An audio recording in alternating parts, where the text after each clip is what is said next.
अस्सलाम वालेकुम and welcome to channel दस्तरखान की दावत। आज हम बनाएंगे मटन यखनी पुलाव और इसे हम बावर्ची स्टाइल में बनाएंगे। ये बहुत ही ज़्यादा मज़ेदार बनता है और इसे बनाना भी बहुत ही आसान है, तो आप इस रेसिपी को ट्राई ज़रूर कीजिएगा। और इसकी कंप्लीट रेसिपी जानने के लिए आप इस वीडियो को एंड तक ज़रूर देखिए। मटन यखनी पुलाव बनाने के लिए मैंने यहाँ पर 1 किलो बोनलेस मटन लिया है और इसे इस तरह के छोटे टुकड़ों में कट करके ले लिया है और इसे मैंने 2-3 बार अच्छी तरह से पानी बदल बदल के धो लिया है। यहाँ पर मैंने बोनलेस मटन लिया है, आप चाहें तो इसकी जगह पे विद बोन्स वाले मटन भी ले सकते हैं। यहाँ पर हमने आधा किलो बासमती राइस लिया है और इसे हमने इसी तरह से लिया है। अभी हमने इसे वॉश वगैरह कुछ नहीं किया है। यहाँ पर हमने एक मीडियम साइज़ का प्याज लिया है और इसे इस तरह के मोटे टुकड़ों में काट लिया है। अब यहाँ पर मैंने 3 छोटे साइज़ के लहसुन लिए हैं। ये बहुत छोटे साइज़ के हैं, इसलिए मैंने यहाँ पे 3 लहसुन लिए हैं। अगर आप मीडियम साइज़ के लहसुन ले रहे हैं तो सिर्फ 2 ही लें।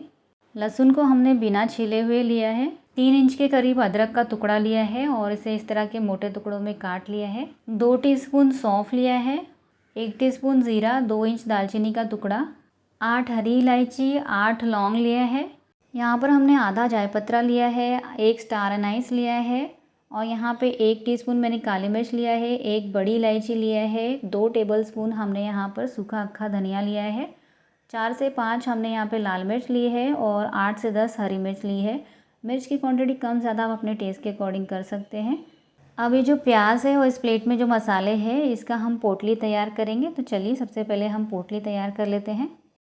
तो पोटली बनाने के लिए मैंने यहाँ पर एक दुपट्टे का टुकड़ा लिया है। आप इसकी जगह पे कोई भी मलमल का कपड़ा ले सकते हैं।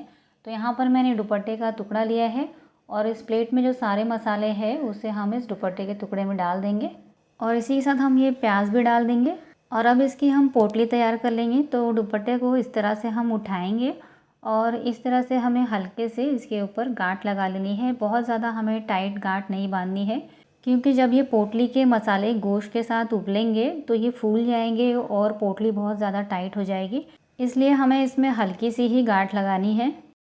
अब यहाँ पर मैंने एक बड़ा प्रेशर कुकर लिया है और इसके अंदर हम मटन डाल देंगे, साथ ही में ये तैयार की हुई पोटली डाल देंगे और अब इसके अंदर हम पानी ऐड कर देंगे। तो इस तरह के ग्लास से माप कर मैं इसके अंदर 3 ग्लास पानी ऐड कर रही हूँ। साथ ही में 2 टीस्पून नमक ऐड कर देंगे और अब हम प्रेशर कुकर का लिड बंद कर देंगे और प्रेशर कुकर को हम गैस पे चढ़ा देते हैं। तो प्रेशर कुकर को हमने हाई फ्लेम पे गैस पे चढ़ा दिया है। अब इसे हम हाई फ्लेम पे 4 से 5 विसल देंगे या मटन के गलने तक हम इसमें विसल देंगे। तो 4 से 5 विसल हो चुके हैं और इसका सारा प्रेशर रिलीज़ हो चुका है। तो चलिए अब मैं आपको इसे ओपन करके दिखाती हूँ और मटन गला है कि नहीं इसे चेक करने के लिए आप इसके अंदर एक नाइफ़ इंसर्ट करके चेक कर सकते हैं। तो ये देखिए नाइफ़ बहुत ही ईज़िली से अंदर चली जा रही है, इसका मतलब मटन बहुत अच्छी तरह से गल चुका है। अब इसमें जो ये पोटली है इसे हम निकाल कर एक प्लेट में रख लेंगे और अब ये जो उबला हुआ मटन है उसे हम अलग बाउल में निकाल लेंगे। अच्छी तरह से हमें यखनी में से छानते हुए बोटियों को निकाल लेना है। ये देखिए सारा उबला हुआ मटन हमने इस बाउल में निकाल लिया है। अब ये जो तैयार की हुई यखनी है उसे हम एक हांडी में निकाल लेंगे। अब उसी सेम प्रेशर कुकर को हमने अच्छी तरह से घस लिया है और इसके अंदर 1 कप ऑयल डाल के हमने इसे अच्छी तरह से गर्म कर लिया है। अब इस गरम तेल में जो उबला हुआ मटन है वो डाल देंगे और इसे हाई फ्लेम पे चलाते हुए अच्छी तरह से ब्राउन होने तक फ्राई कर लेंगे। कुछ देर बाद मटन अच्छी तरह से ब्राउन हो चुका है, तो अब इसे हम ऑयल में से निकाल लेते हैं। तो यहाँ पर हमने सारे मटन को अच्छी तरह से फ्राई करके इस बाउल में निकाल लिया है। अब यहाँ पर हमने फ्राई किया हुआ मटन रखा है, यहाँ पर हमने यखनी को रखा है और ये जो पोटली है वो अब अच्छी तरह से ठंडी हो गई है। तो अब हमें इसे अच्छी तरह से दबाते हुए इसके अंदर से जितना पानी निकलता है उसे निकाल लेना है, क्योंकि जो पोटली का जो पानी होता है वो बहुत ही ज़्यादा फ्लेवरफुल होता है। ये पूरा मसालों का जो फ्लेवर है वो है, तो इस स्टेप को आप ज़रूर करें। अब ये जो पोटली के अंदर मसाले रह गए हैं उसे हम फेंक देंगे।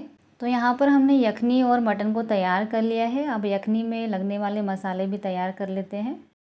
तो यखनी के लिए हमें फिर से थोड़े थोड़े मसाले ले लेने हैं। यहाँ पर मैंने आधा लहसुन को छिल के ले लिया है, आधा टीस्पून ज़ीरा लिया है, आधा टीस्पून काली मिर्च लिया है, आधा टीस्पून मैंने यहाँ पर सौंफ लिया है, 2 हरी इलायची लिया है, 3 लौंग लिया है, 3 पत्तियाँ मैंने स्टार अनाइस की ली है, थोड़ा सा चायपत्ता लिया है, 4 मैंने लाल मिर्च लिया है, 4 से 5 हरी मिर्च लिया है, 1 इंच दालचीनी का टुकड़ा लिया है और 2 इंच अदरक लिया है। और इसी के साथ मैंने यहाँ पर 2 बड़े प्याज लिए हैं जिसे मैंने लंबाई में काट लिया है। आधा कटोरी मैंने यहाँ पर दही लिया है अब ये जो सारे मसाले हमने इस प्लेट में लिए हैं उसे हम इस ग्राइंडर जार में डाल देंगे। और ये जो मसाले हमने अभी लिए हैं इसे हमें बहुत कम लेना है, क्योंकि हमने पोटली में भी मसाला डाला हुआ था। और अब इसके अंदर थोड़ा सा पानी ऐड करेंगे और इसे अच्छी तरह से बारीक पीस लेंगे। तो हमने मसाले को अच्छी तरह से बारीक पीस लिया है। अब इसे साइड में रख देते हैं। और ये जो चावल है इसे हमने 3 बार पानी बदल बदल के अच्छी तरह से धो लिया है। तो अभी जो प्रेशर कुकर में ऑयल बच गया था उसी ऑयल को हमने फिर से गर्म कर लिया है। अब इसके अंदर हम ये स्लाइस किया हुआ प्याज डाल देंगे और अब इसे हाई फ्लेम पे चलाते हुए प्याज को अच्छी तरह से ब्राउन होने तक फ्राई कर लेंगे, यानी कि हमें प्याज का बरिस्ता तैयार कर लेना है। कुछ देर बाद प्याज अच्छी तरह से ब्राउन हो चुका है, तो इसमें से थोड़ा सा प्याज हम निकाल के साइड में रख देंगे गार्निशिंग के लिए, और बाकी का हम इसमें रहने देंगे।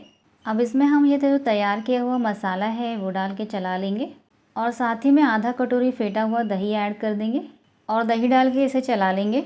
और साथ ही में हम 1 टीस्पून नमक ऐड कर देंगे। 2 टीस्पून नमक हमने मटन को बॉईल करते वक्त डाला था, तो अभी हमने 1 टीस्पून नमक ऐड कर दिया है। और मसाले को मीडियम फ्लेम पे बीच बीच में चलाते हुए इसे 10 से 15 मिनट के लिए भून लेंगे। 15 मिनट बाद मसाला अच्छी तरह से भुन चुका है, तो अब इसके अंदर हम ये जो फ्राइड मटन है ये डाल देंगे और इसे एक बार चला लेंगे। और अब इसमें चावल ऐड कर देंगे और साथ ही में हम ये जो तैयार की हुई यखनी है ये सारी यखनी इसमें डाल देंगे। यखनी डालकर इसे अच्छी तरह से मिला लेंगे। यखनी डालने के बाद अगर आपको पुलाव में पानी कम लगे तो आप पानी ऐड कर सकते हैं, लेकिन जब हम इसके अंदर चम्मच डाल रहे हैं तो जो चम्मच है वो चावलों से 1 इंच ऊपर है, बस इतना ही ऊपर हमारा जो पुलाव का पानी है वो रहना चाहिए। और अब इसमें हाई फ्लेम पे उबाल आने देंगे।